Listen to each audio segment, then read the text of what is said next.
আফগানিস্তানের পূর্বাঞ্চলে প্রবল বৃষ্টিতে অন্তত ৩৫ জনের মৃত্যু হয়েছে। আহত হয়েছেন আরও ২ শতাধিক মানুষ। ভারী বৃষ্টি ও বজ্রঝড়ের পর হতাহতের এই ঘটনা ঘটে। আজ মঙ্গলবার খালিজ টাইমসের এক প্রতিবেদনে এ তথ্য প্রকাশিত হয়। প্রতিবেদনে বলা হয়, আফগানিস্তানের পূর্বাঞ্চলে প্রবল বৃষ্টির পর সোমবার অন্তত ৩৫ জন নিহত ও আরও ২৩০ জন আহত হয়েছে বলে স্থানীয় এক কর্মকর্তা জানিয়েছেন। দেশটির তথ্য ও সংস্কৃতি বিভাগের প্রধান কুরাইশি বদলুন বলেছেন, গতকাল সোমবার সন্ধ্যায় বজ্রঝড়ের কারণে সৃষ্ট বৃষ্টিতে জালালাবাদ এবং নানগারহারের কিছু জেলায় কমপক্ষে ৩৫ জন নিহত এবং ২৩০ জন আহত হয়েছেন। বদলুন বলেন, প্রবল ঝড় ও বৃষ্টির কারণে গাছ, দেয়াল ও মানুষের বাড়ির ছাদ ধসে পড়ে এই হতাহতের ঘটনা ঘটেছে।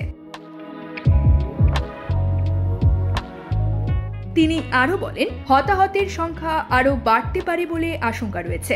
আহতদের পাশাপাশি নিহতদের মৃতদেহ নাঙ্গারহার আঞ্চলিক হাসপাতাল এবং ফাতিমাতুল জাহরা হাসপাতালে আনা হয়েছে।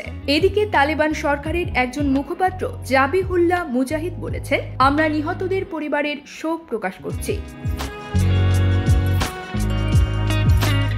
মূলত আফগানিস্তানে প্রতি বছর মুষলধারে বৃষ্টি এবং বন্যায় মানুষ মারা যায়। এছাড়া বিচ্ছিন্ন গ্রামীণ এলাকায় দুর্বলভাবে নির্মিত ঘরগুলো বিশেষভাবে ঝুঁকিপূর্ণ।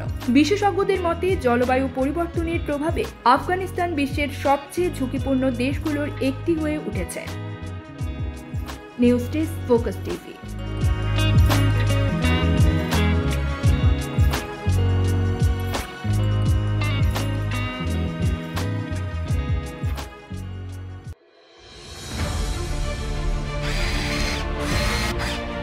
আলোতে থাকুন, ফোকাসে থাকুন, হাত রাখুন প্রজন্মের হাতে।